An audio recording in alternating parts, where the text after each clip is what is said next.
Hello everyone, Brandon here. Today I will be critiquing an interview given by Richard David Wolff. Dr. Wolff is an American Marxist economist. He's well known for his work on Marxian economics, economic methodology, and class analysis. He has a weekly radio show, Jealous. He has written multiple books. He's helped produce multiple films. He is the co-founder of the journal Rethinking Marxism. It's an academic journal. And he is a professor. So he is definitely an expert in his field. And we will be listening to his version of Marx's theory of the exploitation of labor. Let's have a watch. Let's imagine you are a person looking for a job, and I'm the employer that you're looking to get hired by. So you come in and you sit down, you fill out your application form, and I look at you, and I describe to you the kind of work we'd like to have you do. You'll come 9 to 5, Monday to Friday, and you'll sit over there, and you'll do this kind of work, et cetera, et cetera. And we get through all that, and you're okay with that. And then we get to that big question, how much are you going to get paid? And let's say we dicker back and forth, and we agree on $20 an hour. So I'm going to pay you $20 an hour. Cool. So both parties are consenting. Everybody's cool with this. There shouldn't be any problem. At this point, Marx enters with a smile on his face and says, I'm now going to show you, the reader of his books, that when that deal is done, the $20 an hour, something is going on that you actually know, but you don't want to face, but I'm going to show it to you. Oh, that sounds spooky, Marx. Man, you better watch out with that. You don't come near me and ruin my capitalism, okay? Don't do it, Marx. I won't be happy. If you convince me socialism is right, I'll be mad. When I hire you for $20 an hour, I know that for every hour that you give me your work, your brains, your muscles to work, I'm going to have more stuff to sell at the end of the day because you're added to my workforce. You're going to help me produce more goods or more services or better quality goods and services than I would have if I didn't employ you. So I'm going to say to myself, it costs me to get Abby $20 an hour. What do I get out of it? Hopefully at least $20 an hour. That would be the cutoff right there. I'm going to have the output that Abby adds by her labor. Now that has got to be more than $20. At least $20. You're an economist. You should know this. So the only way I'm going to hire you for $20 an hour is if you produce more in the hour than I give you.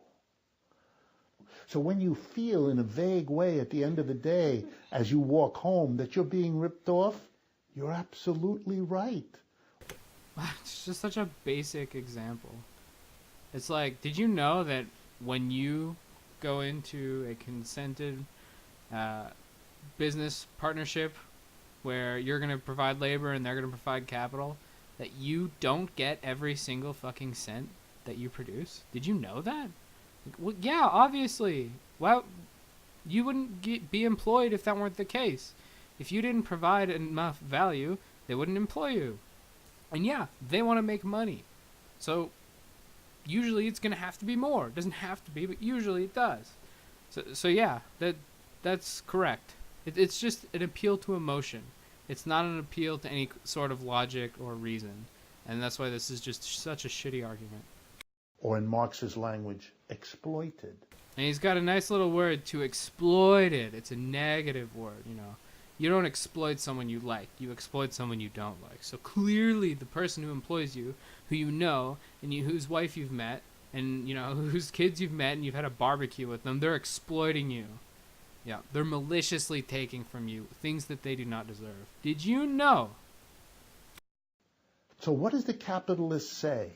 I earned it. No, you didn't. He sounds like Scar when he says that. Let's have another listen on that one. He just ripped. I earned it. No, you didn't. It's just a little. No, you didn't. It's the end there. It's like a snake. He just ripped people off. The way most corporations work is 4 times a year. They take the profits they've made in the preceding 3 months, and they distribute a portion of them to their shareholders. These distributions Yes, they distribute a portion of them. Where does the rest of it go? Is it to pay their employees and to reinvest in the business? Yes. Okay, but I should have just hit play, honestly. Are called dividends. So if you own a lot of shares, say because you inherited them from your grandma, or you stole money and bought them on the stock market.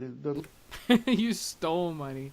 You've either inherited money that you don't deserve, or you've stolen money. Well, I guess to him, a thief would be someone who starts off with nothing, works really hard, saves up money, goes to the bank, gets a loan to start a business, and then puts their heart and soul into that business, works 80 hours a week, so that eventually they can employ someone, so that that other person can, you know, cut deli meat and stuff like that, so that he can spend more time doing things that only he can do, and expand his business further, employing more people, and eventually making more money and being able to cut back hours. And eventually, yes, he is rich, but he's worked a hell of a lot harder than someone who just stole it or or got it from their grandma. Please, you can't say these are the same thing. You can't. And if someone has done this totally legit way, where they've, you know, for him they've come from nothing because inheriting is theft, it still doesn't even matter. It still doesn't even matter. Even if the person worked hard and they made good decisions, they made good investments, it doesn't matter. Yeah, socialism. Lots of ways of getting them. But if you have them, 4 times a year, you go to your mailbox in the morning and you get an envelope and you tear it open, and inside is a check for your share of the profits that have been distributed to shareholders. For rich people, this is millions of dollars. They must have a lot of money invested. They must be employing a lot of people. They have all that money. What did they do exactly to earn that money? Nothing. Those people are going to tell me they earned what? Did they ever set? I just want to pause real quick for this.